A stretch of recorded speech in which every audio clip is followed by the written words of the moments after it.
జ్యోతి మల్హోత్రా అంశం దేశంలో సంచలనం సృష్టిస్తోంది. ఒక యూట్యూబర్గా ఇన్ఫ్లుయెన్సర్గా ఉంటూ భారతదేశ సైనిక రహస్యాలను పాకిస్తాన్కు చేరవేసే ప్రయత్నం చేసింది. సో రెడ్ హ్యాండెడ్గా పట్టుబడ్డది. అలాగే చాలామంది భారతదేశంలో ఇలాంటి వాళ్ళు ఉన్నారని నిఘా వర్గాలు హెచ్చరిస్తూ ఉన్నాయి. సో జ్యోతి మల్హోత్రా అంశాన్ని ఏ రకంగా చూడాలి, జాతీయ గీతాలు ఆలపిస్తూ భారత ఎయిర్ బేస్లలో వీడియోలు తీస్తూ వాటిని పాకిస్తాన్కి అమ్ముకోవడం అనేది ఏ రకమైన పరిణామంగా చూడాలి, ఎట్లా వెళ్ళనా ఇలాంటి వాళ్ళని మనం పట్టుకోవాలి. మనతో మాట్లాడడానికి నిహారిక రెడ్డి గారు.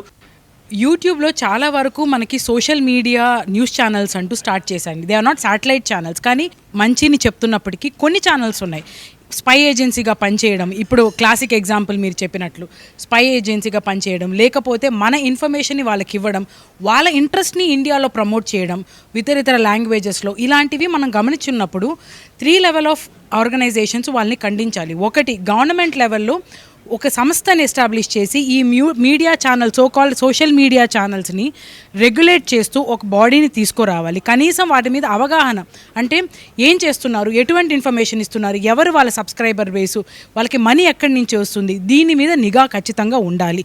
ఇది గవర్నమెంట్ లెవెల్లో ఉండాల్సిన థింగ్. సెకండ్ ఇంపార్టెంట్ ఆస్పెక్ట్ వచ్చి మన viewers, we are also equally responsible. ఎంతవరకు ఇలాంటి ఛానల్స్ని ప్రమోట్ చేయొచ్చు, మనం ఎలా చూడాలి, వీటి గురించి ఎవరికైనా తెలిసి, సే ఫర్ ఎగ్జాంపుల్ నేషనల్ ఇంట్రెస్ట్ని కాకుండా పక్క దేశ ఇంట్రెస్ట్ని ప్రమోట్ చేయడం, గవర్నమెంట్ని విపరీతంగా క్రిటిసైజ్ చేస్తూ వేరే కంట్రీ యొక్క ఇంట్రెస్ట్ని ప్రమోట్ చేయడము, ఇలాంటి చేస్తున్న ఛానల్స్ని మనమే రిపోర్ట్ చేయాలి.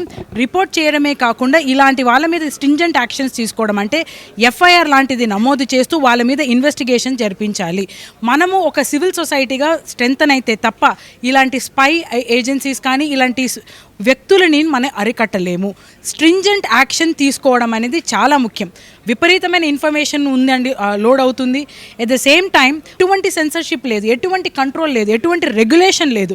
ఇది చాలా దారుణము. రెగ్యులేటింగ్ అథారిటీస్ లేకపోతే దేశం ఎటువైపుకి వెళుతుంది అనేది నిజంగానే ఫ్యూచర్లో మనకి చాలా భయం వేస్తుంది. ఎస్పెషల్లీ సెక్యూరిటీ ఏజెన్సీస్ లాంటి సెన్సిటివ్ ఇన్ఫర్మేషన్ లీక్ అవుతుంది అంటే ఇతర దేశాల కోసం ఈ దేశంలో పనిచేసే వ్యక్తులు చాలామంది ఉన్నారు. So it's high time that the government has to intervene. Social media channels మీద ఒక రెగ్యులేషన్ అంటూ తీసుకురావాలి. At the same time as any citizen everyone should be vigilant. మనమే ఒక రిపోర్ట్ చేయడమో, లేకపోతే వాళ్ళ మీద ఎఫ్ఐఆర్ నమోదు చేయడమో, వాళ్ళ మీద రిపోర్ట్ చేయడం, ఇలాంటివి చేస్తే తప్ప ఇలాంటివి మనం అరికట్టలేము. ధన్యవాదాలండి. సో మీడియా స్వేచ్ఛ ఉండాలి, కానీ అపరిమితంగా ఉండకూడదు. కొంత రెగ్యులేట్ చేయాల్సిన ఆవశ్యకత ప్రస్తుతం కనపడుతుంది. ఎస్పెషల్లీ సోషల్ మీడియాని కొంత రెగ్యులేట్ చేయాల్సిన అవసరం ఉంది. నిరంతరం వాటి యొక్క పోకడలు గమనించాలి, ప్రజలు కూడా దాని మీద గమనించాలి.